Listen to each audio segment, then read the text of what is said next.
So now we are on the bike and let's start. और जैसे इसका ये कंसोल घूमता है ना, मुझे बड़ा अच्छा लगता है भाई। बहुत हायाबुसा वाली फीलिंग नहीं आती है इसकी। देखो दोबारा करके देखो, बस ये इनलाइन 4 नहीं है। एंड यहाँ पे ना आपको एक स्पीडोमीटर मिल जाता है, ये टैकोमीटर मिल जाता है, और ज़्यादा कुछ है नहीं इसमें करने के लिए। मतलब मुझे बहुत बढ़िया सा लगता है इसका डैश, सच्ची बताऊँ तो। और स्टांस मेरे लिए बहुत अच्छा है, क्योंकि मैं इतना कोई बहुत लंबा नहीं हूँ, 5'7" हूँ, और मेरी हाइट के अकॉर्डिंग मुझे ये बाइक बहुत ज़्यादा अच्छी लगती है एज़ कम्पेयर टू GT। और स्पेसिफिकेशंस में भी यहाँ पे बहुत ज़्यादा कुछ नहीं है। USB है और ये इंडिकेटर्स है, ये इन्होंने मोस्टली अब बाइकों में लगवाना पड़ रहा है बाहर से, क्योंकि इसमें ये स्विच नहीं आता है। स्विच उसके लिए है हेडलाइट कंट्रोल करने के लिए, कि BS6 में जब लाइट जली आती है तो उसके लिए इधर आपको इग्निशन का ऑन ऑफ बटन मिल जाता है सेल्फ। एंड बहुत वाइड स्टांस है। और जितना मैं इसको चलाता हूँ ना, मेरे को सही में बहुत अच्छा लगता है, बहुत मज़ा आता है भाई।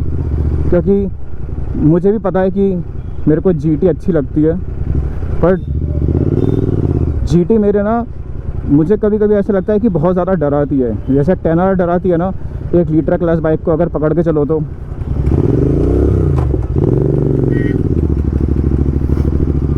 बस मुझे अपनी हाइट का डर लगता है कभी कभी, क्योंकि मैं इतना लंबा नहीं हूँ। और वेट इसका 218 किलोज़ है, लेकिन फिर भी ऐसे इतनी हल्की लगती है ना बैठने के बाद में। जब तक इसको आप ना ऐसे मोड़ो नहीं, कोई टर्न ना आए जिस पे आपको ऐसे मोड़ना पड़े, तब तक ये बाइक बहुत हल्की है, बहुत निम्बल फील होती है, बहुत हैंडी फील होती है ना। आप ऐसे लहरा के चला सकते हो इसको, कैसी भी सिचुएशंस हो, चाहे खाली रोड हो या बहुत माइल सा ट्रैफिक हो। मज़ा तो आता है इसको चलाने में, जो बात है। और क्योंकि इसका पोस्चर एकदम अपराइट है, तो बिल्कुल भी इस पर थकान फील नहीं होती है। एंड मैं सच में बताऊँगा कि लॉन्ग सिटी राइड के लिए ना, या टूर के लिए, मुझे लगता है ये बेस्ट बाइक है। और इस प्राइस सेगमेंट में और इस CC में, 650 CC में, क्योंकि और कोई बाइक आती नहीं है। और मुझे लगता है कि अगर आती भी तो मेरा पहला जो सजेशन रहता, रिकमेंडेशन रहता, वो इंटरसेप्टर के लिए रहता। बट फिर भी काफ़ी लोग ऐसे होते हैं जिनको कैफे रेसर पसंद है, वो एग्रेसिव लुक पसंद है, तो ऑब्वियसली बात है वो GT लेते हैं। इंटरसेप्टर बहुत ही कम लोग लेते हैं, जिनको पता है कि हाँ मैं कंफर्ट से कॉम्प्रोमाइज़ नहीं कर सकता, उनके लिए इंटरसेप्टर अच्छा है। लेकिन जिनको ऐसा है कि हाँ मुझे कंफर्ट से कोई मतलब नहीं है, मुझे वो फास्ट एड्रेनलिन रश चाहिए, जो मतलब ऐसे थ्रॉटल छोड़ो एंड बूम ऐसा करके ना, वो ऑब्वियसली बात है वो GT लेते हैं। ठीक है, सबका अपना अपना चॉइस है। और ऐसी गर्मी में हीटिंग इश्यूज़ कौन सी बाइक में नहीं होते आज के टाइम में, अगर देखा जाए तो। ये 648 CC है भाई, और पावर इसका 648 CC है। इसमें liquid cool engine, parallel twin, तो पावर तो है इसमें। वो थ्रस्ट, जिसे जो थ्रस्ट कहते हैं ना, जो एक इनिशियल पुश मिलता है ना, ये मुझे बहुत अच्छा लगता है, बहुत।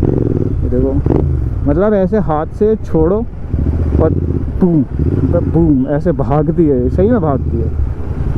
मैंने GT भी चलाई है, पर मुझे इंटरसेप्टर ज़्यादा अच्छी लगती है। पर हाँ, कहीं ना कहीं मुझे ये बात पता है कि अगर मुझे कोई चॉइस दी जाएगी कि मैं इंटरसेप्टर लूँ या GT लूँ, तो ऑब्वियसली बात है मैं भी एक बारी को वो रेसर दिखने के लिए, वो बाइक राइडर दिखने के लिए, मैं ऑब्वियसली बात है मेरा दिल भी एक बारी को करेगा कि मैं GT ले लूँ। पर ठीक है, मुझे पता है कि मुझे मेरा राइडिंग स्टाइल पता है, तो ऑब्वियसली बात है मैं इंटरसेप्टर ही लूँगा। एंड शाम को ब्लॉग करने का सबसे अच्छा पता है क्या है? आज ऊपर वाला भी मेरा साथ दे रहा है, क्योंकि धूप नहीं है, मौसम इतना बढ़िया हो रखा है ना, मुझे गर्मी फील नहीं हो रही है बिल्कुल भी हेलमेट के अंदर। और जितना अच्छा व्यू है ना, उतनी अच्छी बाइक है भाई, सच में। दोनों चीज़ ऐसे मैच कर रही है ना, ये दोनों से मज़ा आ रहा है चलाने में बाइक को भी। एंड सच में इतना हैवी होने के बाद भी ना, ये बाइक उतना ज़्यादा हैवी फील नहीं होती है मेरे को। हाँ, मेरे पैर इतने ज़्यादा नहीं पहुँचते बीइंग अ 5'7" राइडर, बट उससे अगर कम भी है तो भी चलेगा, क्योंकि काफ़ी लोग ऐसे हैं जिनको बस बाइक का पैशन है, जिनको ऐसा होता है कि हाँ बस हमें चलानी है बाइक, तो देखो चलाने को तो कोई कैसे भी चला सकता है। तो और ये जैसे घट भी है ना, बट मुझे नहीं पता, बट मुझे ऐसा लगता है कि काफ़ी सस्पेंशन जो है ना उसका थोड़ा सा हार्ड की तरफ है अगर मैं कहूँ तो। अगर सीट को हटा के बात करें, क्योंकि जिनकी ये बाइक है उन्होंने सीट आफ्टर मार्केट लगवाई है, इसमें जो सीट लगी आती है वो बिल्कुल भी कंफर्टेबल नहीं है ठीक है, बट बहुत ज़्यादा ऐसी नहीं कि हाँ आप उस पर बहुत देर तक अपने बम को टिका सकते हो। अगर किसी की चौड़ी बम है सॉरी बट मैं बस ऐसे ही मजाक के लिए कह रहा हूँ, जिनका चौड़ा बम है टिका वो भी सकते हैं, कोई भी टिका सकता है अगर सीट कंफर्टेबल है ना तो लॉन्ग राइड का पता नहीं लगता इस बाइक पे, सच में पता नहीं लगता हूँ। और ये जो पुश है ना, इस पुश के लिए ना मेरे को कभी कभी ऐसा लगता है कि सिटी के लिए ना मेरे को ये बाइक बेस्ट लगती है, सही में बेस्ट लगती है। ऑल्दो इसका कंपैरिजन ओवरऑल स्पेसिफिकेशन में कावासाकी Z650 से भी किया जाता है, पर वो नेकेड बाइक है, ये एक क्रूज़र बाइक है, तो दोनों के अलग अलग स्पेसिफिकेशंस हैं, दोनों के अलग अपने फीचर्स हैं। And the moment I move ahead, मैं ऐसी जगह पे खड़ा होता हूँ रेड लाइट में सबसे आगे, जहाँ मुझे पता है कि मैं ही खड़ा हूँ और कोई नहीं है।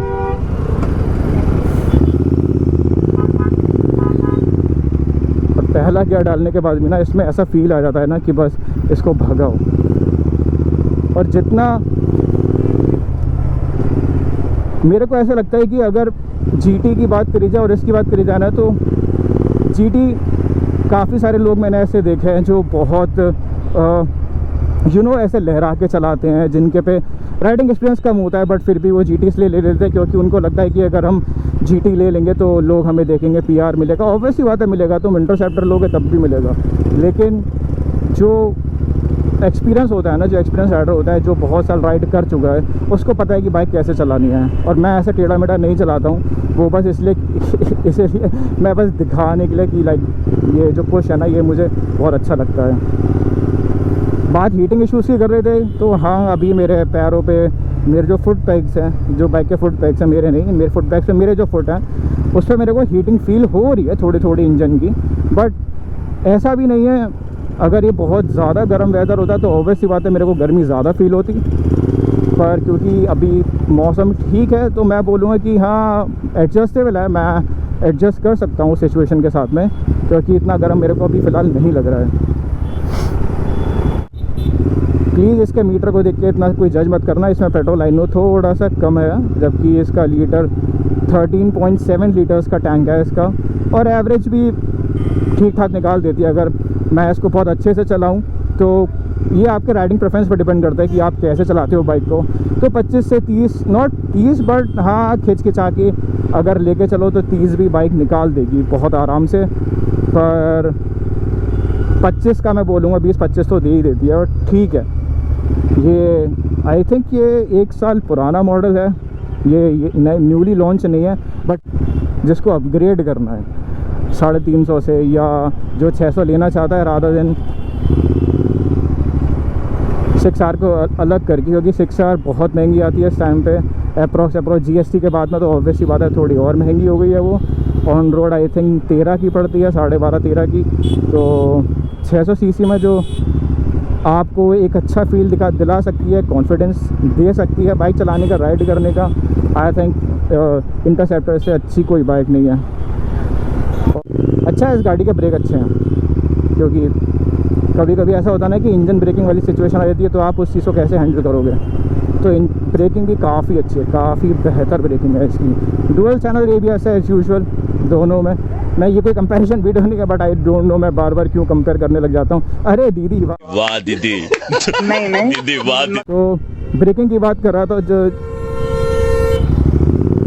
जैसे वो देखो छी कितना गंदा चला रहा है, सही में कितना गंदा चला रहा है,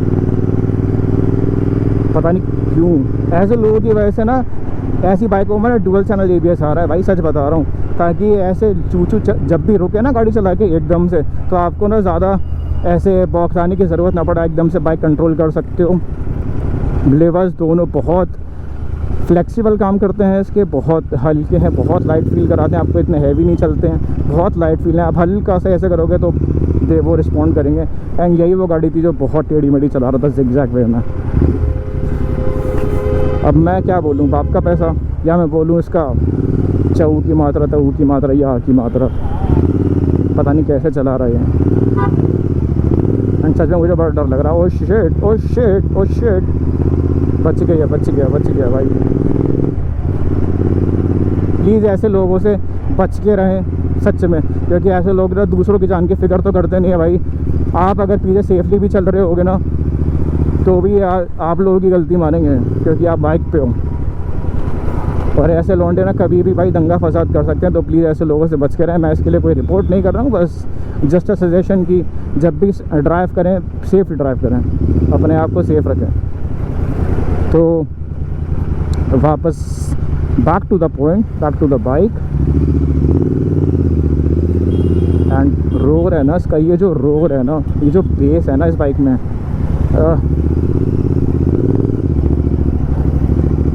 और गड्ढे अगर अच्छे हो जाएं यहाँ के, सही बात है, मैं तो कह रहा हूँ गड्ढे अच्छे होने नहीं चाहिए, क्योंकि अगर गड्ढे अच्छे हो जाएंगे तो फिर बाइक का रिव्यू कैसे होगा। शॉकर्स भी अच्छे हैं, सस्पेंशन भी अच्छा है, आगे फ्रंट सस्पेंशन मिल जाता है आपको, टेलीस्कोपिक सस्पेंशन मिल जाता है आगे, तो सस्पेंशन भी अच्छे हैं इसके, आगे के भी पीछे के भी। बट जहाँ तक बात है फिर मैं बोलूँगा कंफर्टेबल की, तो सीट इतनी ज़्यादा कंफर्टेबल नहीं है, बट कैन बी, देखो, बट बेहतर हो सकती है। तो आई नो कि मैं कंफर्ट के साथ में कोई कॉम्प्रोमाइज़ नहीं कर सकता, एंड मुझे नहीं पता है कि ये इतना गंदा क्यों भगा रहा है। Oh shit, oh shit, oh shit, oh shit, oh shit, पता नहीं कैसे चला रहा है भाई ये बंदा। इसी वजह से सिटी में ना रिव्यू करना बहुत मुश्किल हो जाता है, क्योंकि कभी कभी ऐसे चूचू आ जाते हैं ना, जिनकी वजह से सारा ध्यान ऐसे भटक जाता है।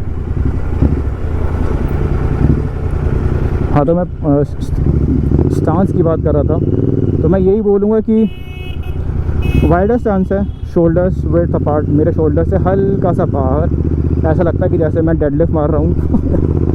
नहीं, ये देख, सी